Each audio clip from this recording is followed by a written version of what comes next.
नमस्कार मित्रों, स्वधर्मेय प्रकल्प के इस YouTube चैनल पर आप सभी का एक बार फिर से स्वागत है। सुभाषित श्रृंखला के अंतर्गत हमारी अग्रिम सुभाषित है,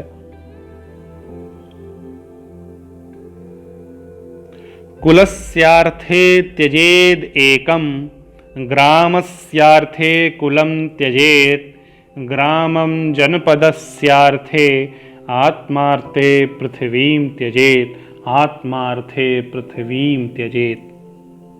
सैक्रिफाइस का नियम, उसका क्षेत्र बताया गया है इस श्लोक में। जब जब हम त्याग करते हैं, उस त्याग का परिणाम जिन पर पड़ता है उसकी तुलना में जिसका त्याग किया जाता है उसका मूल्य हमेशा से कम रहता है। अर्थात बोल रहे हैं, कुलस्यार्थे त्यजेद एकम। यदि एक किसी व्यक्ति के कारण संपूर्ण कुल का विनाश सुनिश्चित हो रहा हो तो उस एक व्यक्ति का त्याग निसंकोच कर देना चाहिए, जिससे पूरे कुल की रक्षा की जा सके। कुलस्यार्थे त्यजेत एकम ग्रामस्यार्थे कुलम त्यजेत। किसी एक कुल के कारण, किसी एक पूरे परिवार के कारण पूरे ग्राम की स्थिति पर गंभीरता आ जाए, प्रश्न चिन्ह लग जाए, तो उस पूरे के पूरे परिवार, पूरे के पूरे कुनबे, पूरे के पूरे कुल का त्याग कर देना चाहिए एक ग्राम की रक्षा करने के लिए। ग्रामम जनपदस्यार्थे।